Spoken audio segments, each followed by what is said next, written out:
Good evening. My name is George Alicio, and as Dean of the Weinberg Memorial Library, it's my pleasure to welcome you to the 9th presentation of the J. Nathan, Ph.D. Visiting Scholar Lecture Series. This lecture series occupies a special place at the University of Scranton. Its purpose is straightforward but ambitious: to broaden our intellectual and cultural horizons by bringing global voices to campus, voices that help us better understand the histories, cultures, values, and lived realities of nations beyond our own. This year, our journey takes us to Finland, a country known not only for its natural beauty and rich cultural traditions, but also for its leadership in education, diplomacy, innovation, technology, and social well-being. Before we begin, I want to say a brief word about Dr. J. Nathan, whose generosity makes this evening possible. Dr. Nathan, formerly a tenured professor in the University of Scranton's Kanya School of Management, is currently a tenured full professor at St. John's University in New York City. He is a distinguished scholar and longtime advocate for international understanding. He has served as a Fulbright scholar in Thailand, Poland, Kazakhstan, Hungary, and Romania, and most recently as a Fulbright specialist in Mongolia. His academic work and public engagement reflect a deep and sustained commitment to global citizenship and cross-cultural dialogue. It is in that spirit that his lecture series was created, and we are profoundly grateful for his support and vision. Through this commitment to cross-cultural dialogue, the university is honored to welcome Ambassador Leena-Kaisa Mikkola, Ambassador of Finland to the United States, and Petri Koikkalainen, Senior Specialist in Higher Education and Research at the Embassy of Finland in Washington, D.C. Dr. Nathan will formally introduce our distinguished diplomatic guests, so I'll leave those introductions to him. But before we begin them, I want to briefly outline the evening's structure. Following the ambassadors and Dr. Koikkalainen's presentations, our diplomatic guests will need to depart for the evening.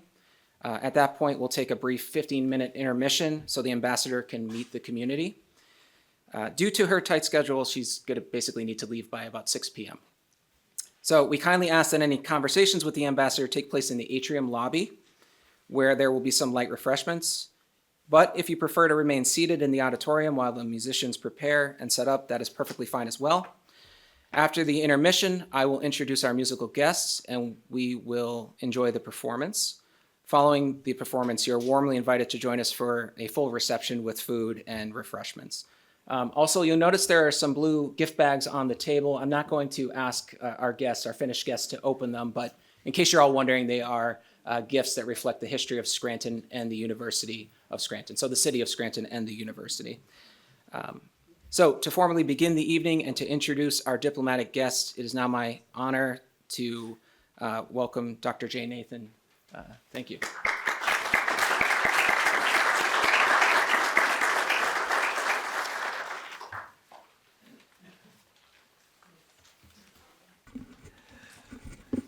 Thank you, George, for the generous introduction.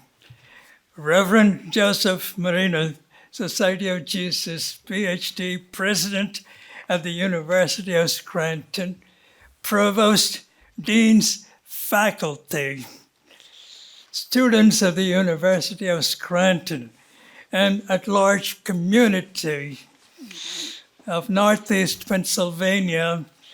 It is with privilege and honor that I present to you our keynote speaker, Her Excellency, Ambassador of Finland to the United States, Leena-Kaisa Mikkola. Her Excellency is a career diplomat, previously served as Finland's ambassador to China 2021-2024, and Israel 2011-2016. Her Excellency, the floor is yours. Please, we're looking forward, and most importantly, her presence is a special event for the University of Scranton and Northeast Pennsylvania for celebrating Finland's history, culture, and economy. Here is Her Excellency.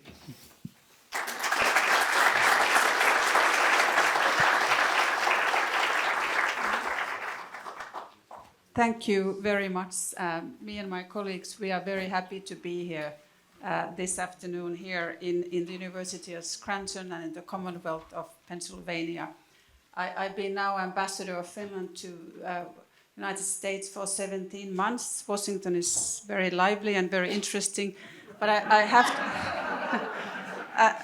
have to say that one of the best parts of this work is, and I told this earlier already to the representatives of the university, is to travel around this country and meet the generous and hospitable Americans. You are the best thing in this country and you should be proud of yourself. So very happy to be here. Also, I want to thank Dr. Jay and Dean George for your kind welcome and hospitality. Very happy to be here and glad to be part of this lecture series. But maybe I should also start by congratulating you on your 250th birthday that will happen this July. I know Pennsylvania, of course, played a key role in the Declaration of Independence, and perhaps to your surprise, one of the founding fathers, the one who cast the deciding vote from Pennsylvania in favor of independence, was John Morton, who is actually, his origins are from Finland. So, but when we celebrate your independence, we of course also celebrate the important values that your country has been based on: equality, liberty, democracy, and service. And these values have become universal and thus important for us all. But today I will concentrate on Finland and history of my country, some of the culture and economy. And I will also shortly touch on bilateral relations between United States and Finland, and then also transatlantic relations and European security. So Finland today is a country of 5.6 million people. We are a Nordic democracy based very much on the same values that I just mentioned, part of your heritage and country. We are also a society that is very much based on trust. It's a society where we value honesty and personal responsibility. We trust that our system of governance provides for the people, and we have been sometimes called happy taxpayers because there is an understanding in Finland, in our country, that we citizens, we get something in return, be it free education or support in general for the social cohesion that is very important for our society. Finland has been named for now 8 years in a row as the happiest country in the world. So everyone who knows us Finns knows that we are not necessarily best described as very happy and happy 24/7. I think you Americans, you are much better in showing happiness than we are. So the better word would be that we are being content with our lives. Life satisfaction and feeling closer to the best possible life of yourself, that is high in Finland. It could be a cup of coffee on a quiet Saturday morning, or cup of coffee by your lake at your summer cottage, a sauna evening, walk in a forest. These things can be enough and make us happy or content. So the cornerstone of this happiness society is something that I just mentioned to you, is trust. And it's a key component of the society, a trust in institution, trust in good governance, and trust in a political system that is transparent, accountable, and committed to the rule of law. And these are very important things. And as a Finn, I hope that our society maintains these principles also in the future, and I'm quite confident of that. As an independent country, we are still relatively young, or younger than you. During the 14th century, we became actually part of the Swedish rule. That lasted until 1809, when Russia conquered Finland and we became an autonomous part of Imperial Russia, our eastern neighbor now. Most of the laws from Swedish rule remained. And actually during the time of the autonomy, we enjoyed considerable political and cultural autonomy. That changed about 1899, when the Russian Empire strengthened its grip on Finland and tried to expand its influence and strip away the autonomy. But even during those difficult years, Finland actually managed to get its own parliament, 1906, and established 1906 universal and equal voting rights, also for women. So we were actually the first country in the world that not only gave women the right to vote, but also allowed them to be elected in the parliament. So in 1917, following the Bolshevik Revolution in Russia, Finland declared independence. And after that, our Independence Day is always celebrated on 6th of December, a day which is very important for all of the Finns. The beginning of our independence was not smooth. We experienced a short and very bloody civil war between the so-called Red and White Guards. The Whites were in the end victorious, and it took some time to heal the wounds, but it helped that the Social Democratic Party was accepted back into political and parliamentary life. During the Second World War, Finland fought Soviet Union twice. We lost a big part of our eastern territory, and more than 400,000 Finns had to be resettled in the remaining Finland. But in any case, Finland managed, unlike our more unfortunate Baltic neighbors, we were able to maintain our independence and the democratic nature of the country.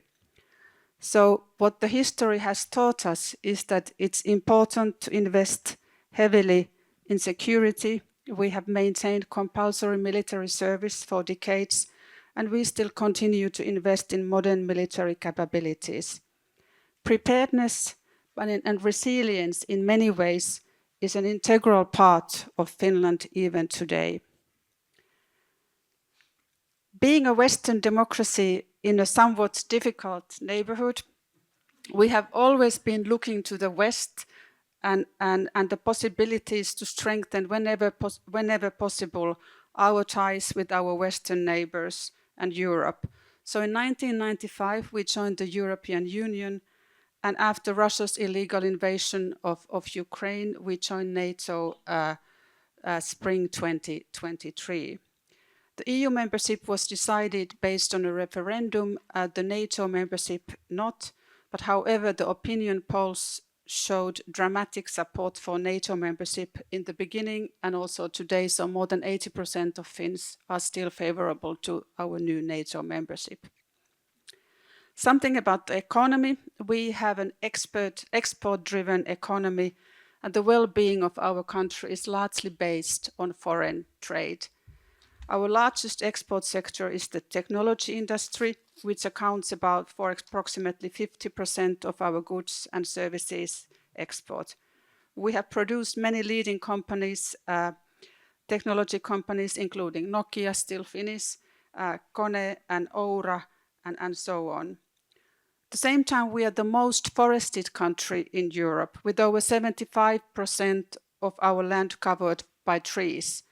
And this has shaped our special and deep relationship with nature, but also forests are an important industry, making up of 16% of our exports. In the United States, we work especially closely with states like Maine, Minnesota, and Washington states in the field of forestry. We have also been called an engineering nation due to our strengths in the field of technology. Finnish engineering capabilities are quite well demonstrated when it comes, for example, to shipbuilding industry. Finnish companies have designed about 60% of the world's largest cruise ships and roughly 80% of all icebreakers in the world. And there is currently a trilateral cooperation between United States, Canada, and Finland when it comes to developing expertise on icebreakers.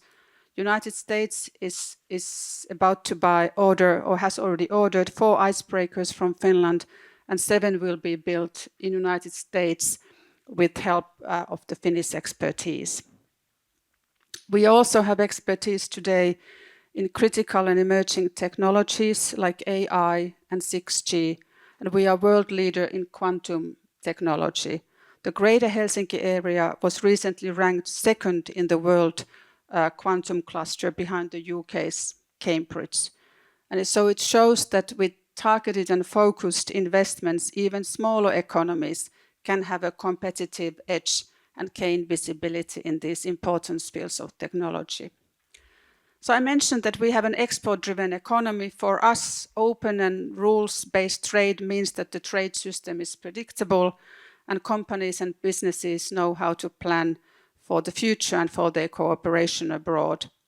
The United States has recently been our most important trading partner outside the European Union, and we are keen to continue the trend. Thus, we prefer free trade and predictability, especially between allies and friends, and we are not great friends of tariffs. And then something about bilateral relations. The bilateral relations between Finland and the United States are strong. We are partners and NATO allies since 2023 in trade, technology, science, education, and security. As I said, Finnish companies are very active in the United States. Our political relations were active with the previous administrations. They are active also with the current one. The US military trains regularly in Finland, bringing our defense forces closer together, and we offer our American friends valuable expertise on Arctic defense and warfare. So NATO membership did bring a strong boost to our already good bilateral relationship. At the same year, we also signed a defense cooperation agreement with the United States. Our NATO membership and stronger cooperation with the United States and our Western friends didn't happen in vacuum. Russia's illegal war of aggression in Ukraine has reshaped the European and transatlantic security landscape. And it has reminded us in Northern Europe that peace cannot be taken for granted. We have, as a country, we have stood firmly in support of Ukraine, not only because it is the right thing to do, but also because it's essential for European and international stability and security, and for the strength of transatlantic relations. Arctic security is something that also has become increasingly important, and we value the interest of the United States in our part of the world, bearing in mind that the United States is also an Arctic nation. With Finland and Sweden joining NATO, the cooperation between Arctic countries has reached a new level. And at the same time, we know that no single country can secure the Arctic alone. It requires close cooperation and trust among allies, and discussions about the Arctic security and taking care of the Arctic security. We welcome it warmly within the NATO alliance. And this, of course, has something to do also with the recent discussions about Greenland.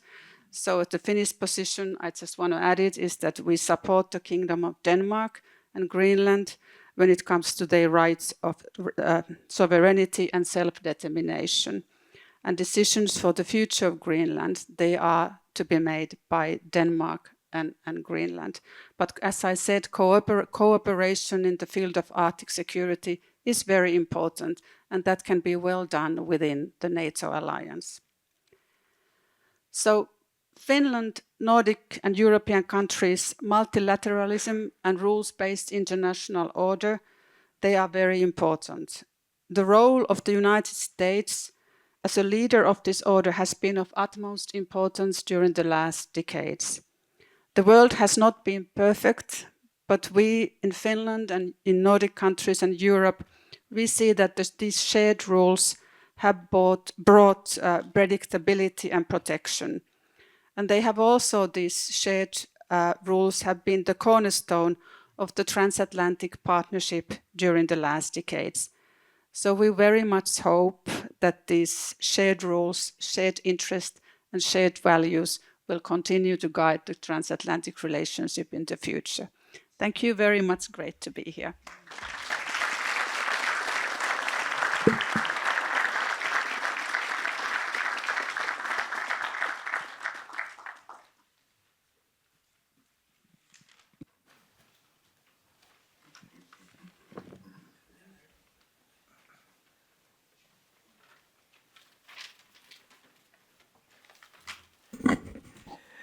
I had the pleasure of corresponding with Counselor Dr. Koikkalainen at the Finnish Embassy in Washington, D.C., who promotes partnerships in science, technology, and higher education between Finland and the United States. I am delighted to present to you Dr. Koikkalainen as the next speaker. Okay. Thank you so much, Jay. It's a privilege to be here at the University of Scranton speaking with you today about science, higher education, power of collaboration in these areas. I think we probably want to leave some space for Q&A, so I would basically want to continue from what Leena-Kaisa said and maybe give a few snapshots of what these maybe rules or agreements-based arrangements, predictability, etc. have meant in science and technology, higher education, collaboration between Finland and the United States in the decades following the Second World War, because I think it's a pretty great success story in conditions that were not always very, very easy. I think science, diplomacy, academic collaboration, people-to-people mobility are ways of providing continuity and resilience also in times when policies shift or can be hard to predict. I think one way to start a story would be years 1948-49. In Finland, often describe even the years of danger because of the proximity to the Soviet Union and the end result of the Second World War. United States at that time offered Marshall aid to European countries, big, massive reconstruction program after the Second World War. Finland was offered Marshall aid, but we didn't take it. We didn't dare to take it because of the for the fear of provoking the Soviet Union. It took some time, even before Finland joined United Nations and the Nordic collaborative organs. That was in the 50s. But Finland did not decline Fulbright program, the academic mobility program between Finland and the United States. The exchanges started in 1949 already. And I think today more than 6,000 people have been Fulbrighters between Finland and the United States.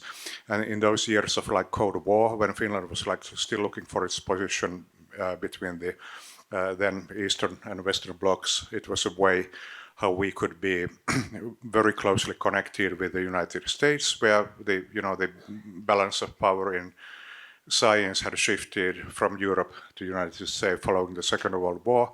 And that's actually the way how we were able to build the excellence that Leena-Kaisa was mentioning, that we have these quantum technologies, wireless connectivity, radio technology, also high quality education, social science. I'm a political scientist. My teachers were, many of them were Fulbrighters in the United States in 1950s, 1960s. So I think that's one great example of collaboration. So I think it's about mobility, connecting people, building this lifelong connections like Jay knows. I think it's better the younger you go. If you go at the age of 20, you have half a century or even more time to build these connections, and you can do it with like even more than one country, maybe even 10 or 20 or so. So I think it can be really great and life-changing. I think the other way, in addition to like moving people, is like pooling resources, like leveraging the resources that we have in different countries like United States and Finland. I think it's fairly much a kind of a world of like comparative advantages. Finland is good in one thing, the United States is good in other things, probably more things than Finland, country of like 5.6 million people, but we still have some areas where we are doing something that nobody else is doing. So the world of science is so like incredibly specified. There are things that are basically done in only one place, and if the standards are like good enough, then there's a reason to collaborate. And that's pretty much like my job. I'm trying to, together with the American friends and colleagues, mostly at universities, research labs, to find areas where there would be like enough grounds for collaboration, then trying to get like buy-in from both my own government. I feel I'm more in the service of the universities in a way than the government as such, but I'm trying to persuade my government, and then with help of American friends and colleagues, also the American like funding agencies, to basically say that, okay, look, here's a place where we could use taxpayer money for mutual benefits. This is not at all a random process. It's very much a kind of an agreement-based thing.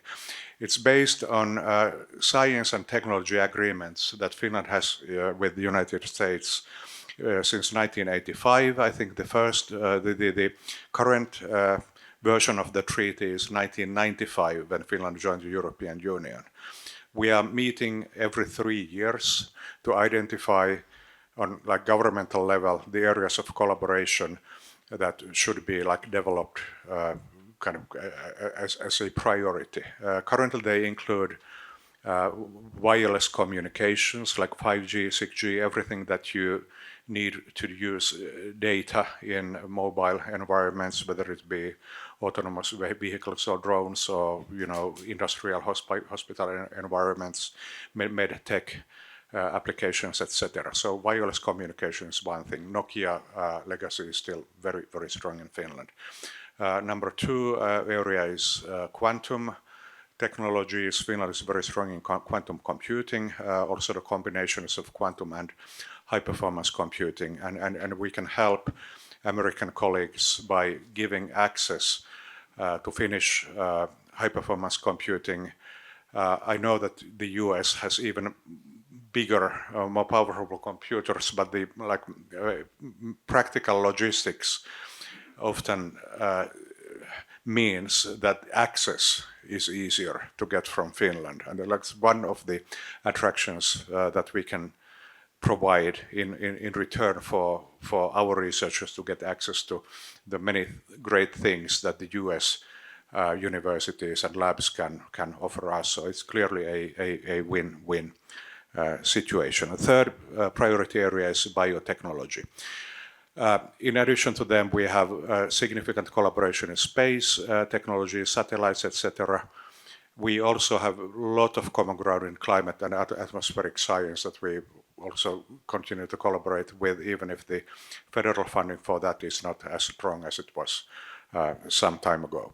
So, okay, people-to-people mobility and these joint research programs that we are implementing together with National Science Foundation, National Institutes of Health. We also have an agreement with the Department of Defense Basic Research Office. And I think in the area of like science and technology, I think the key goal currently is to try to provide continuity and really protect and make sure that this collaboration is going to continue, so that we would have the way to promote collaboration to the future. And I would also like to emphasize, I'm coming from the university world. I joined the Embassy of Finland in Washington, D.C. in 2021. I worked for Finnish universities for more than 20 years before that.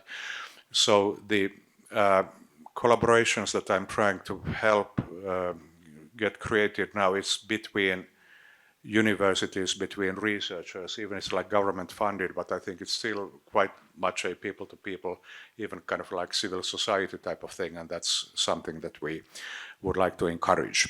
So I don't want to take much more time at this point, so I would just basically want to say that I would like to help, and the Embassy of Finland would like to help you take advantage of all these opportunities, whether it would be like mobility programs or researchers in Scranton who would like to build teams, and would be like very happy to help tell how to apply deadlines and everything. I would also like to ask you to encourage the younger generations of people to apply.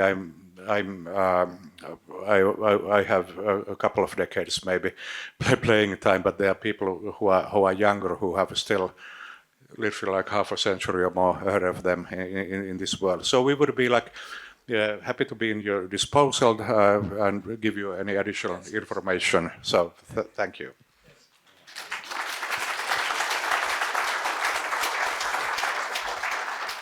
Her Excellency is kind enough to take questions from the audience.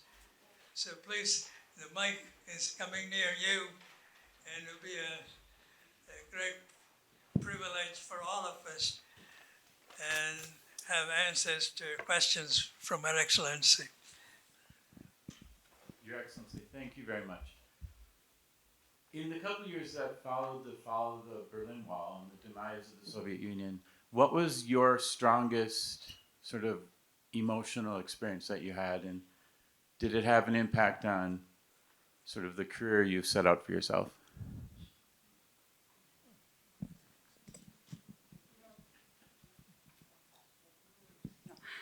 The fall of the Berlin Wall, I think it, of course, it had an effect of all of us in Europe and at all of us in the world.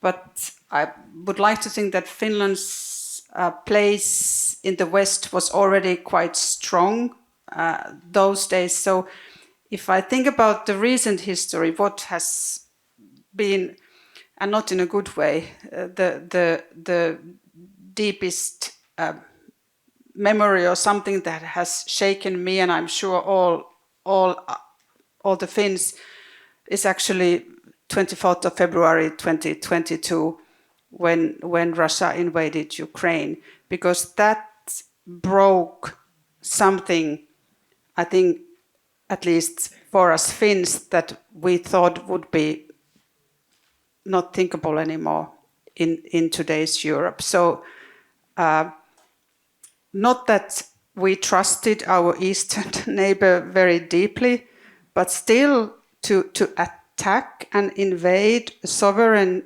independent neighbor was unthinkable. And there's been, of course, very many good news in the last decades, like the fall of the Berlin Wall. But this, as I said, told us that peace cannot be taken for granted, and I think it has shaken all of us in Finland, in Nordic countries, Baltic countries, and it has also shaken the younger generation. And I don't think we in Finland we are afraid that there would be a war with our eastern neighbor tomorrow, but I think we are perhaps more concerned about a possibility that the world could be split into spheres of influences again, as it was during the Cold War and after the Second World War.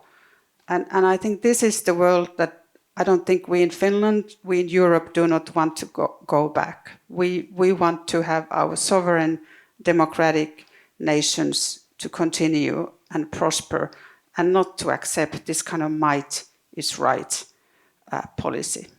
This is, I don't know, but I think it shook you also. It shook all of us Finns. Yeah, bad news sometimes, unfortunately, shake you more than good ones. Thank you. I'd like to address my question to the ambassador. Years ago, I had the privilege of living for a year in Finland, thanks to my wife, who is Finnish. My question is that in the year I was there, I had the privilege of watching, at the time, a man who was president of Finland longer than anyone else, President Urho Kekkonen. And he was a very impressive person. And when he died, Time magazine compared his influence in Scandinavia to Charles de Gaulle. And I was wondering if you could tell the audience, because I don't know how many people, I had never heard of him before. I didn't know much about Finland, of course, when I got there, and I had no idea about him. And I've learned a lot more about him, but I was wondering if you could say a few words and tell the audience about him, because he was extremely impressive.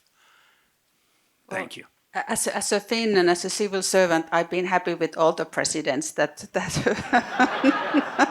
we have had, with the current one and the previous one, and also with President Kekkonen, who was exceptionally a president for 25 years, and that was, of course, a different kind of Finland. He became president in 50s, and he retired because of illness and old age, early 80s. And he's very much respected, even though those years and days were actually quite complicated also, because we had this certain need to balance between East and West. And under his leadership, many good things happened. For example, the beginning of the Organization of Security and Cooperation in Europe, which somehow brought the countries under the Iron Curtain closer to democracies. So he was somehow able to cement our post-war status in the world. However, I have to say that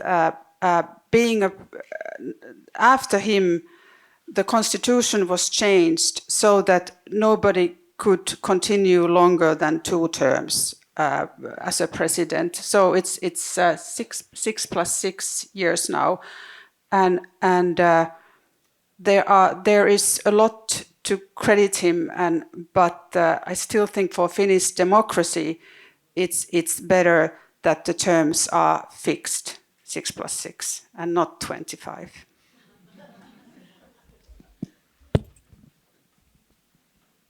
Thank you. Thank you. Can you offer any advice?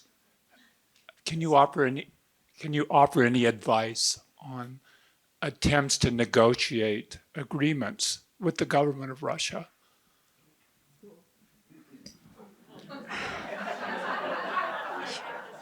I'm a civil servant once again, so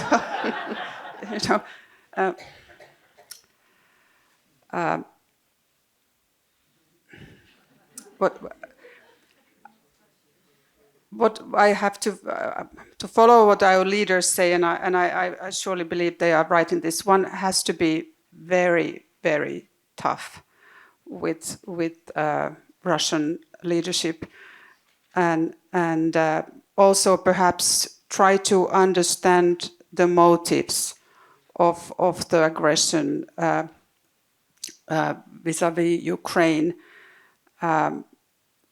We have a feeling in Finland that this is not only a question of Ukraine NATO membership, as some people might think. It's also a longer-term plan to, as I said, come back to this idea of sphere of influence in Europe.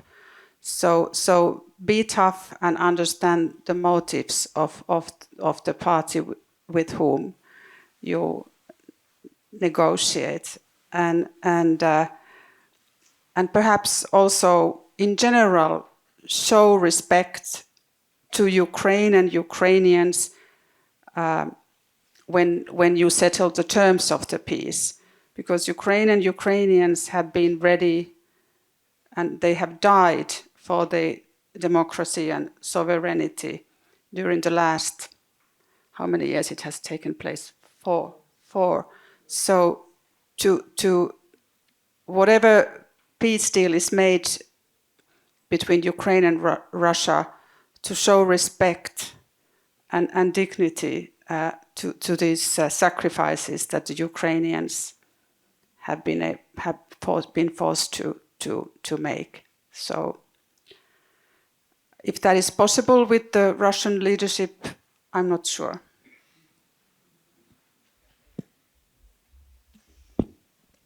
Yes, thank you for being here tonight. And my question is, you mentioned free education. How far does that go in Finland?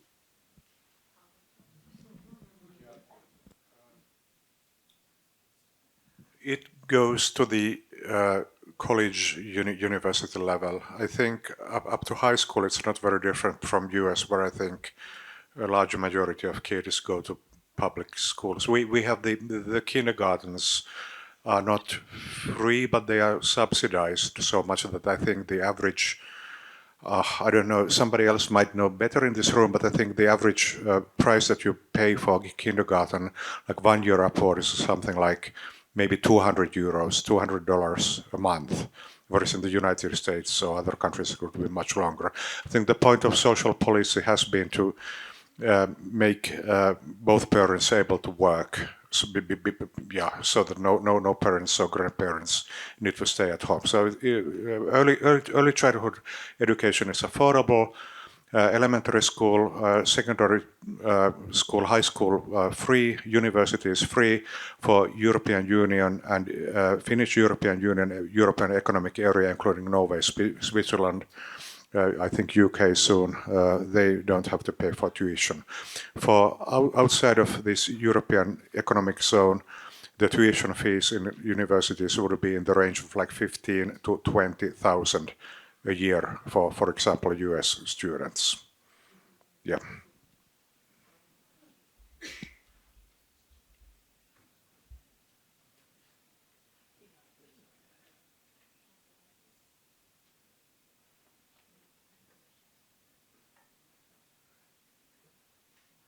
Excuse me. What can you tell us about the education system that provides so many engineers and technology-trained people? The teaching of mathematics in the United States has always been a challenge that we're not rising to. Excuse me. Yeah, I think it's true that we have dedicated quite a lot of the national resource in higher education for engineering, technology, mathematics disciplines. It's true. I think at some point it could be like up to 20-30% of the degrees awarded could be in such fields. Don't quote me on this, but it's like much more than in some other countries. I think there are several explanations for that. I think Finnish industry has been in fairly close collaboration with the government and the educational sector, so it has been like also like responding to the workforce needs, which you can do in a small country fairly easily. During the like heyday of Nokia mobile phone manufacturing, it was like basically said that a couple of universities had their like degree programs like tailor-made for Nokia because they had such a huge demand for like engineering workforce. And I think the situation has been similar with our wood processing industry and shipbuilding industry and other big industries. So that explains a bit. The other explanation could be that the Finnish model is more like continental European, like Germany, Switzerland, Austria, where you have quite a lot of like technology fields, also like polytechnics, now called universities of applied science, like responds very close to the regional needs, and they have like tailor-made programs to the area around the universities. So there are like a couple of explanations. And then I think that in countries like probably United States, I'm sure about UK, Japan, where it's much more the sort of like responsibility of the companies to train their workforce. They have like basically BA degrees. We have like MA degrees as kind of a main kind of a standard assumption even. So I think it's also that in these areas like engineering, it has been more the responsibility of the government to do the training and not so much the companies. But I think that could be shifting a little bit towards the model that you have in the US, where also companies have to take a bit more responsibility of the that like workforce education.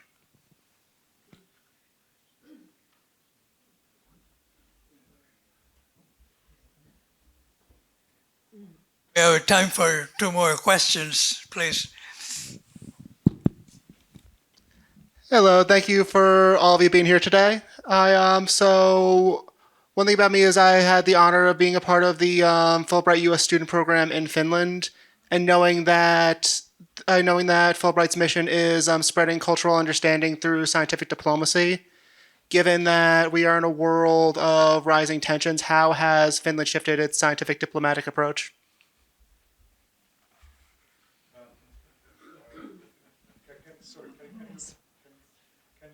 Question part. So given that we're in a world with rising tensions at the moment, how has Finland shifted its scientific diplomatic approach?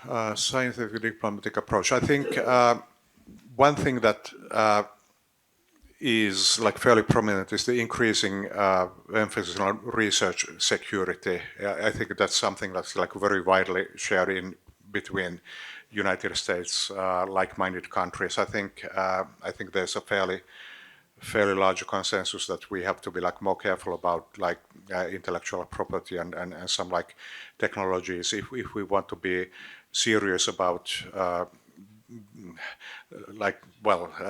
beating China in the technology race. That's what it often comes to. So like research security, export control, that's one thing. It's I think it's a quite careful like balancing act actually, because science should be free. I fully believe in that, but then there are like risks, and we have like become like more knowledgeable of them. This is not to say that we would be like limiting our collaboration only to a few countries. Finland also has a science and technology agreement with China, which is like a functional active agreement, but the kind of a number of fields that we can work on is much narrower than, for example, with the United States. Then I think we have put additional emphasis in the Embassy of Finland in Washington, D.C., which is like more a kind of a local, our embassy's reaction. I think we are concentrating more on collaboration with the states, universities, and we try to encourage this mobility of researchers even more than previously, because we want to get these connections as close as possible in the like level of students and researchers. That's the sort of the positive part. Research security is a little bit like restrictive and not only the positive. Final, Thank you for last coming. question, please. So thank you. This has been very interesting. I was simply curious, what's your favorite thing about Finland?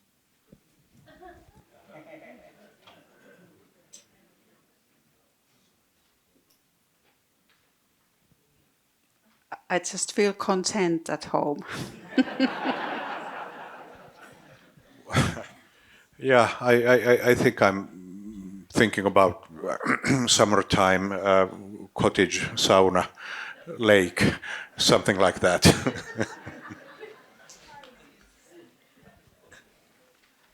Well, thank you very much for your questions, and most importantly, Her Excellency, Ambassador Excellence Dr. Koikkalainen. Now I turn over to Dean Lucia for the final remarks. Yes, so we have about 10 minutes where the ambassador will be in the lobby if you'd like to meet with her. But please note, in those 10 minutes, we're going to start the musical performance promptly. So if you'd prefer to stay in your seats, you could also do that. But thank you. One more round of applause, please.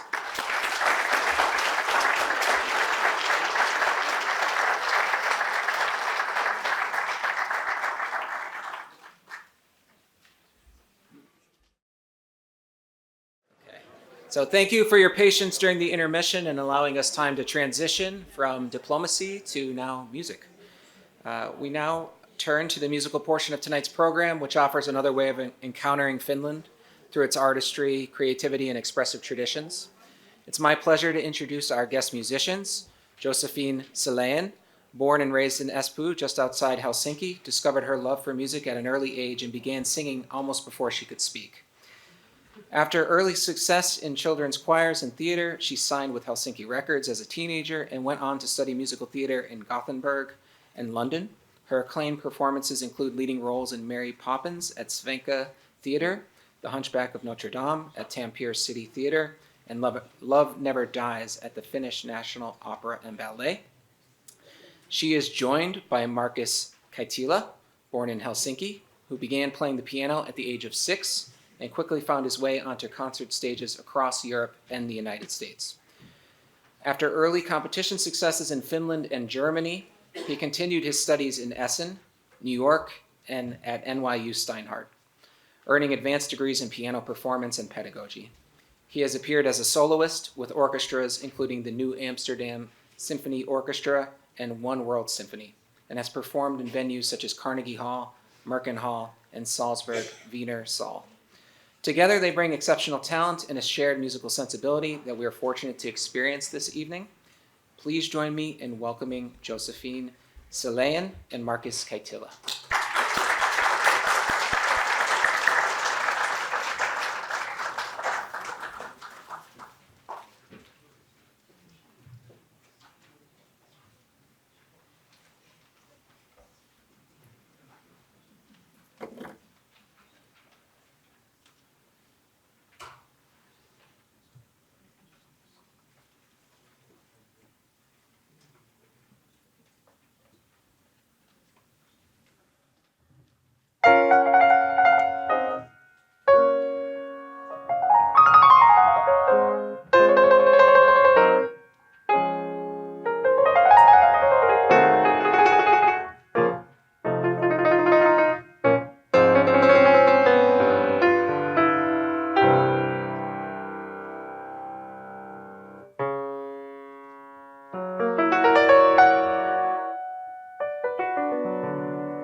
thank you, George, so much for the wonderful introduction. It's such an honor to be here.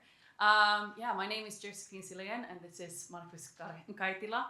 And we are here to present a smorgasbord of different Finnish songs, both traditional and contemporary. And Markus is also gonna come in and play some solo piano pieces here and there. Markus, do you want to present them in a way now? So what you just heard was by Jean Sibelius, allegedly the most or best known Finn in the history of time. And I was also inspired by these beautiful flower arrangements on the tables that evoke Finnish nature. And this was called Iris from his Flowers series, 5 pieces named after different flowers. And I'll offer 2 more of those, Achillea and Oeillet, interspersed with some Chopin and Mozart. So there will be some sort of context of where Sibelius himself was, because he enjoyed the salons of Vienna and Paris definitely himself. All right. And what we'll start with is one of my favorite Finnish songs by pop and jazz singer Emma Salokoski, who actually also happens to be one of my first voice teachers, singing teachers. So it's very special to get to sing one of her songs.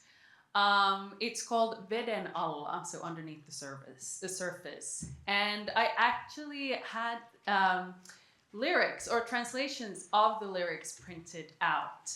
They are not in order, but just in case you want to know what I'm singing about, here's your chance. So here is Veden alla, underneath the surface.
you. The next song is called Höstvisan, the autumn song. And it is written by the creator and author of the moving characters, the Moomin books. And what many people don't know is that Tove Jansson, the creator, she was part of Finland's Swedish-speaking minority. So about 5%, because of the historical reasons that we just heard about, Finland being part of Sweden for a very, very long time. Still, about 5% of the population speaks Swedish as their first language, myself included. And because of this, Finland has 2 official languages, Finnish and Swedish. So because of this, this next song, will be in Swedish, then we will hear more piano, and then we will have one of my own songs, Vingarna, the Wings, that will also be in Swedish. But here we go, Höstvisan.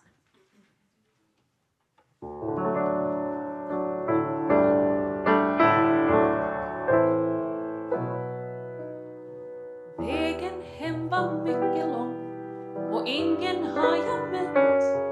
Nu blir kvällarna kyliga och sena. Kom, trösta mig en smula, för nu är jag ganska trött. Och med det så förfärligt alena. Jag märkte aldrig förut att mörkret är så stort. Går och tänker på allt det där man borde. Det är så mycket saker man borde sagt och gjort. Och det är så väldigt lite jag gjorde. Skynda dig älskade, skynda att älska. Dagarna mörknar minut för minut. Tänd våra ljus, det är nära till natten. Snart är den blommande sommaren slut. Jag letar efter någonting som vi kanske glömde bort och som du kunde hjälpa mig att finna. En sommar går förbi, den är alltid lika kort. Den är drömmen om det man kunnat finna. Du kommer kanske någon gång förrän skymningen blir blå, innan ängarna är torra och tomma. Kanske hittar vi varann, kanske hittar vi då på något sätt att få allting att blomma. Skynda dig älskade, skynda att älska. Dagarna mörknar minut för minut. Tänd våra ljus, det är nära till natten. Snart är den blommande sommaren slut. Nu blåser storm där ute och stänger sommarens dörr. Det är för sent för att undra och leta. Jag älskar kanske mindre än vad jag gjorde förr, men mer än du någonsin får veta. Nu ser vi alla fyrar kring höstens långa kust och har vågorna vilsamma vandra. En enda sak är säker, och det är hjärtats lust och att få vara samman med varandra. Skynda dig älskade, skynda att älska. Dagarna mörknar minut för minut. Tänd våra ljus, det är nära till natten. Snart är den blommande sommaren slut. Skynda dig älskade,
So here we have Vingarna, Wings.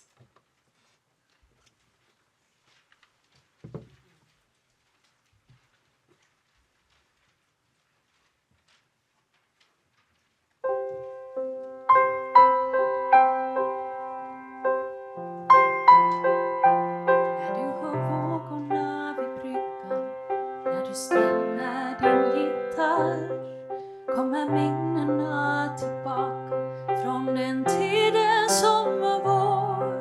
Är jag kvar i dina tankar, har såren redan lekt. Jag minns vingarna som du kunde ge. När vi kunde fånga tiden, erövra världen från ditt golv. Var trygg från alla mina vargar, med mitt huvud mot din rygg. Hur kunde vi då falla? Kunde luften bara gå ur? Jag minns vingarna som du kunde ge. Varför ska jag leta efter tidsfördriv? Varför drömmar utan dig? Vi lyfte så högt, men på marken blir jag. Är det nog med illusioner? Vem behöver verklighet? Om vi bara lät oss luras. Låt mig vara tyngdlös för en dag. Låt mig än en gång få sväva. Låt det än en gång vara vi. Jag minns vingarna som du kunde ge. Varför ska jag leta efter tidsfördriv? Varför drömmar utan dig? Du lyfte så högt, men på marken blev jag.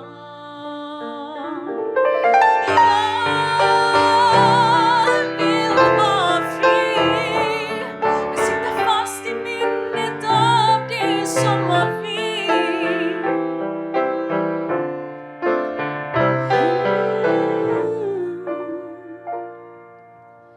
Varför ska jag leta efter tidsfördriv? Varför ska jag leta efter tidsfördriv? Varför drömmar utan dig? Du lyfte så högt, men på marken blir jag. Utan vingarna du gav.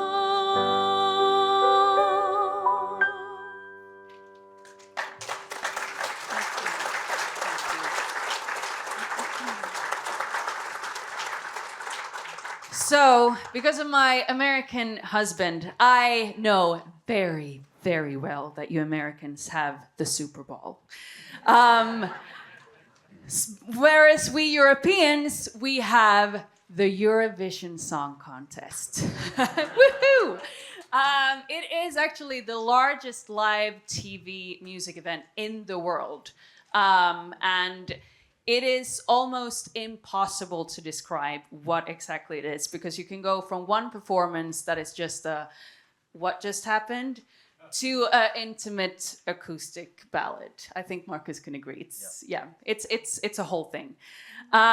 We Finns haven't really figured out Eurovision Song Contest yet. We have only won once, and that was with the heavy rock band Lordi and their song Hard Rock Hallelujah. And for a brief moment, I did consider, should we do some sort of like piano, lone voice version of it? I decided that no, we should not. So instead, I decided to go with Finland's 2017 entry by Norma John. So here is Blackbird.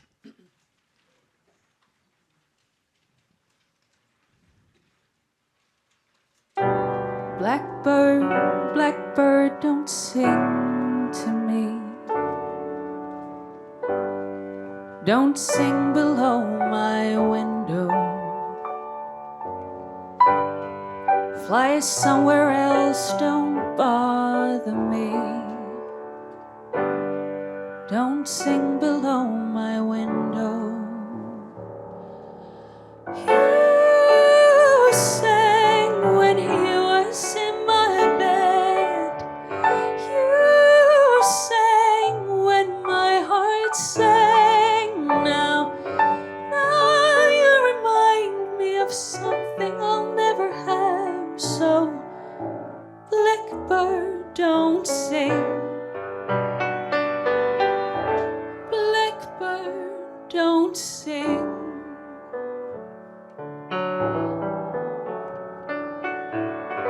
Blackbird, blackbird, I am now alone. Somewhere else, go make your home. Don't nestle here, go find lovers of your own. I am now alone. You sang when he was in my bed. You sang when my heart sang. Now you remind me of something I'll never have. So, blackbird, don't sing. Blackbird, don't sing. Blackbird, don't sing.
So Kalevala is Finland's national epic.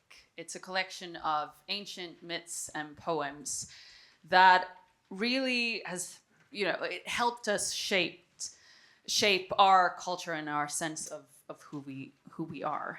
Now, Markus and I have a friend and colleague, Johanna Telander, who has written a musical and composed. She did everything, that is called Kalevala the Musical. So it felt very important for us to share a song from that musical with you here tonight. And it is called The Rainbow Maiden. The Rainbow Maiden is a mythical figure, and it's someone who people long for, but you can never really reach her. She's always, the end of the rainbow, right? So here is Rainbow Maiden. It's also in English, so no need for translations.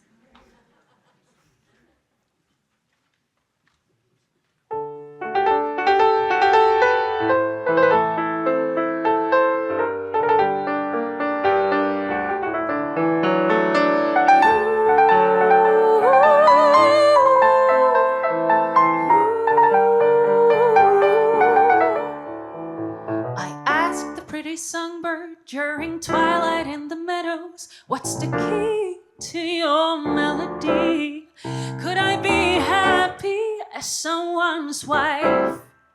Should I continue maiden life? So said the pretty songbird, bright and warm are days of summer. Maiden freedom serves you better yet. Cold as iron is the winter, married women withered wither. Let the sun and rain kiss you instead. Could love exist there too, in this world of silver and blue? Couldn't I be good to you? Please take me with you. You lost me, now find me. I don't mind these strange winds ahead. I won't use my heart but my head. Bring me a golden hair, split it into two. Use an unedged knife, and I'll give myself to you.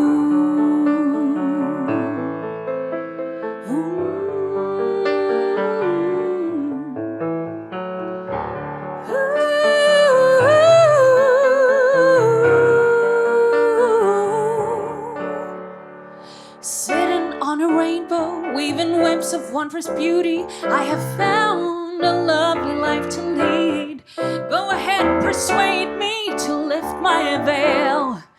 Will all my secrets be revealed? Could love exist there too, in this world of silver and blue? Couldn't I be good to you? Please take me with you. You lost me, now find me. I don't mind these strange winds ahead. I won't use my heart but my head. Give me a bird's egg with a snare that I can see. Pull a sandstone out of ice, and I'll give myself to thee. You lost me, now find me. You lost me, now find me.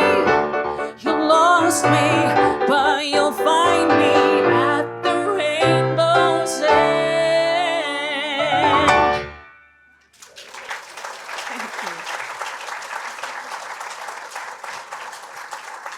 Thank you so much. Musical theater has really become a very popular art form in Finland. Almost every theater around the country is putting up at least one musical each year. And most of those shows are actually Broadway shows. And what actually often surprises my American colleagues is when they hear that all these shows then get translated into Finnish or Swedish. So they're not performed in English, but in Finnish or Swedish. I studied musical theater, as George already mentioned, in Gothenburg. And after graduating, I was very, very very lucky to get to play the role of Esmeralda in Disney's Hunchback of Notre Dame. And with the state of the world today, Esmeralda's God Help the Outcast feels very, very relevant. So here it is in Finnish, and then it's called Esmeralda's Prayer, Esmeraldan rukous.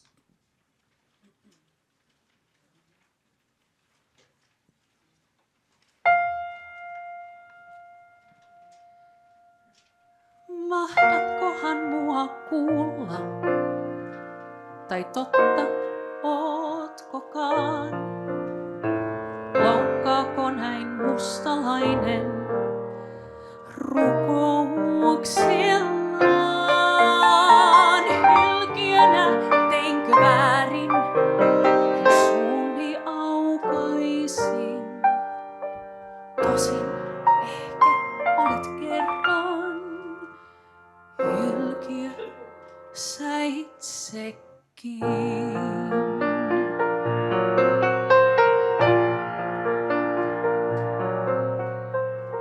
Auta mun kansaa, ruoki sen suut.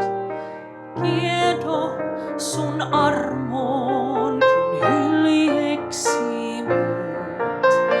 Katseeni nostaa, jos puoleesi saan.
The next song, it's one more musical theater song. I couldn't resist.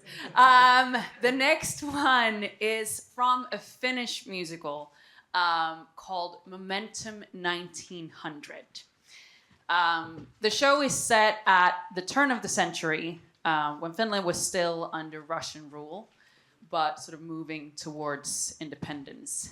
And it follows especially young women growing up during the time of political pressure and social restrictions, and this sort of awakening national identity. So this song, Hengitä, or Breathe in English, is about this sort of inner survival and resistance, and finding your own voice, both as a person and as a nation, and sort of starting to claim your freedom. So here is Hengitä, Breathe.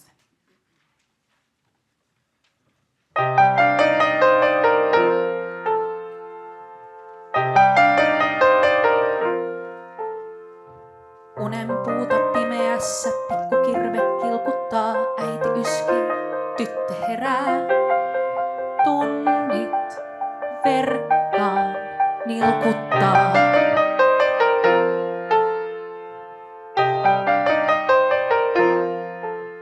Syvemmälle peiton alle piilon ryömin sydän lyö, pelottaa, kun äiti itkee. Kuume tulee joka yö.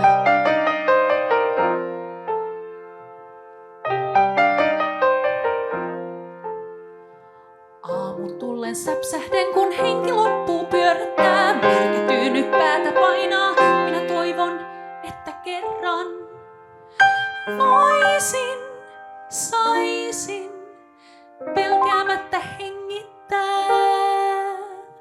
Paljain varpain vaeltaisin rohkeasti kohti elämää. Murheet hiiteen, tänään aion onnistuu. Voima sykkii nyrkissäni nyt, se käskee mua.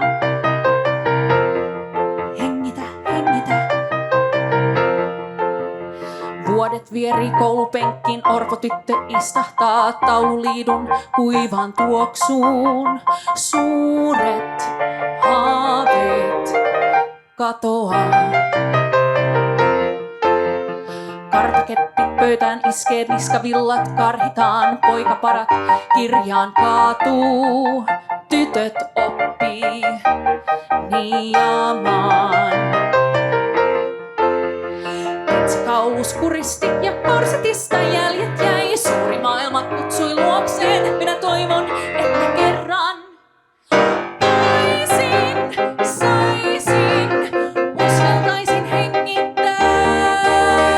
Paljain varpain vaeltaisin rohkeasti kohti elämää. Murheet hiiteen, tänään aion onnistua. Voima sykkii nyrkissäni nyt, se hengittää.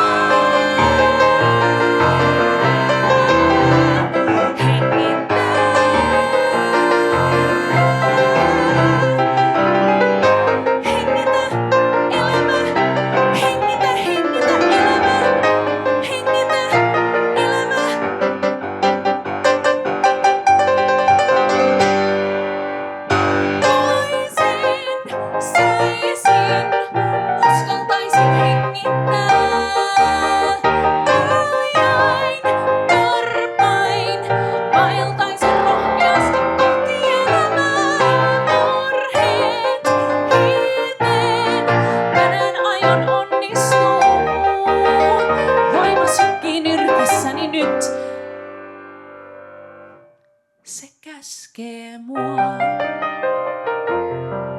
Hengitä, hengitä. Hengitä, hengitä. Verna, hengitä.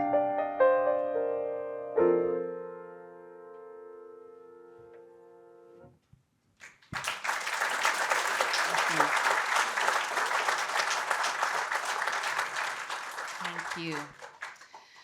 So, Myrskyluodon Maija, Stormskärs Maija, is a very, very beloved story from Finland. And it takes place in the archipelago out on the Åland Islands, where life is really shaped by the sea and the weather, and it's a very sort of isolated life. And Maija, this woman the story is about, is she's married into this sort of very harsh reality and spends her life building a home, raising a family, and surviving loss.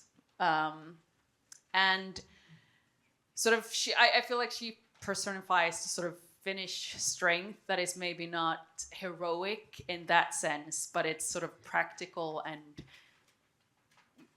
quiet and still very deeply human. This song is actually a duet, so I'm gonna do the duet with the piano instead of sort of doing both the female and male part of this song. And because the Åland Island, again, it's a very sort of Swedish-speaking part of Finland. So we're gonna do both Swedish and Finnish this time. So here is Stormskärs Maija.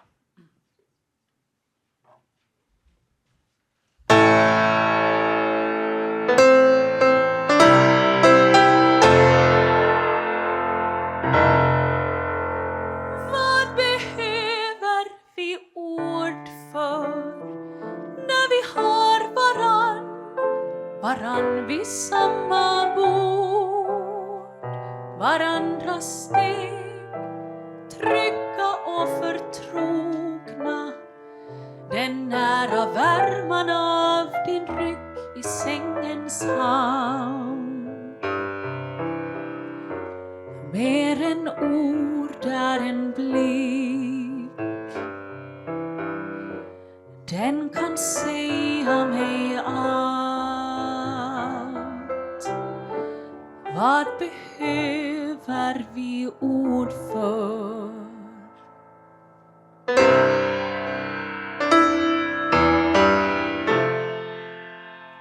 Vad finns mera att önska när vi har varann?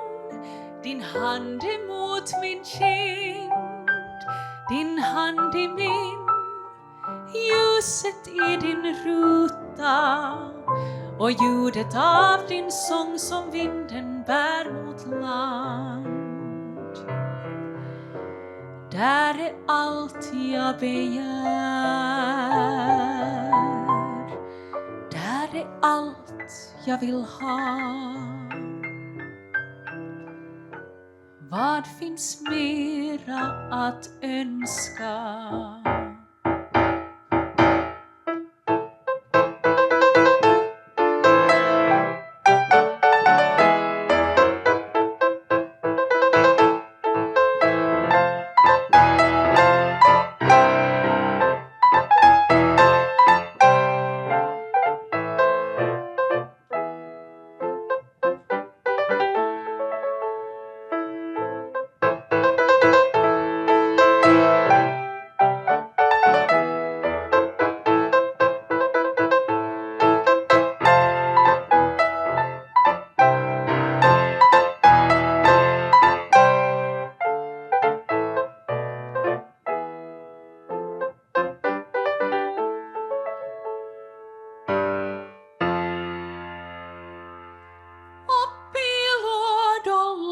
Kielen puhe turha on ja lause tarpeeton.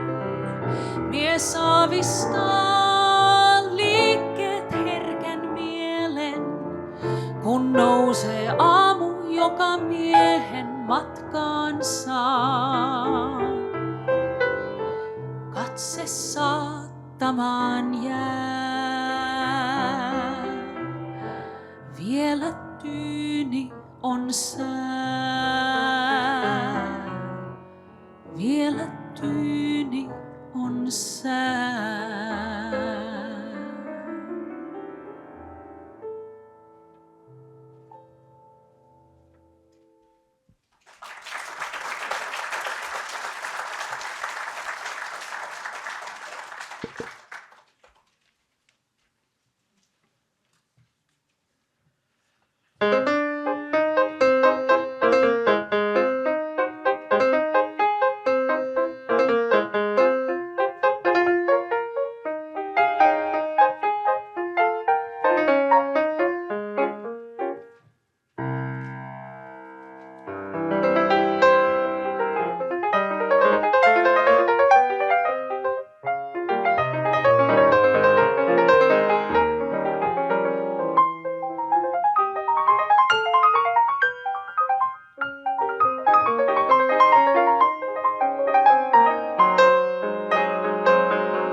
we have arrived to our last song, and before I tell you a little bit, or give you a little context for it, let's hear it one more time for Markus, who has been lovely this evening.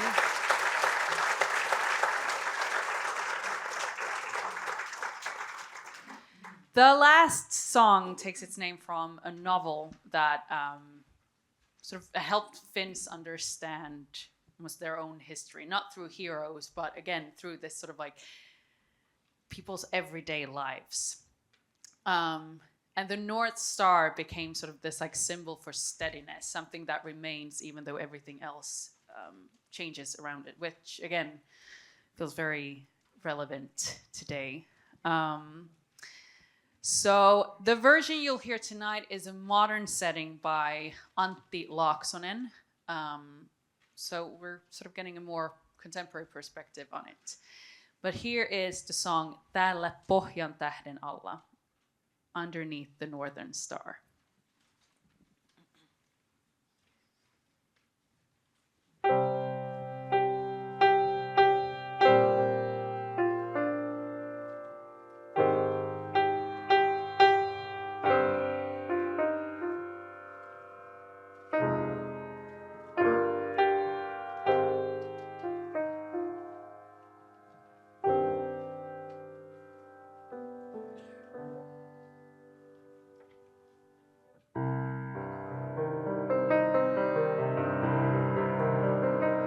Täällä pohjan tähden alla, korkeimmalla kukkulalla, katson kauas kaukaisuuteen, tulet uniin uudestaan. Täällä pohjan tähden alla, taivas täyttyy purppuralla, sitä suojaukseni peiton, minä itselleni saan. Ja alla pohjan tähden minä tulen, minä lähden, ja vain pohjan tähden nähden itken vuokses kyynelen.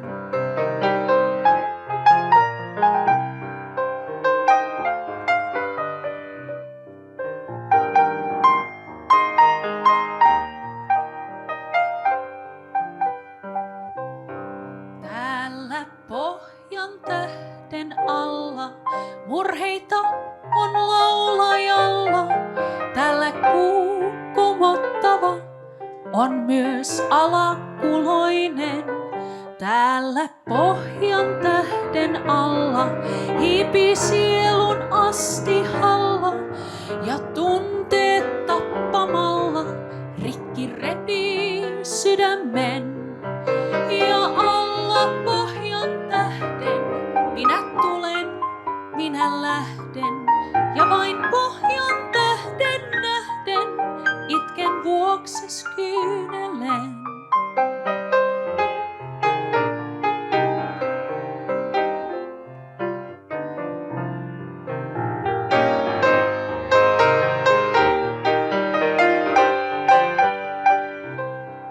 Täällä pohjan tähden alla, korkeimmalla kukkulalla, katson kauas kaukaisuuteen, tulet uniin uudestaan. Täällä pohjan tähden alla, taivas täyttyy purppuralla, sitä suojaukseni peiton, minä itselleni saan. Ja alla pohjan tähden minä tulen, minä lähden, ja vain pohjan tähden nähden itken vuokses kyynelen. Ja alla pohjan tähden minä tulen, minä lähden, ja vain pohjan tähden nähden itken vuokses kyynelen.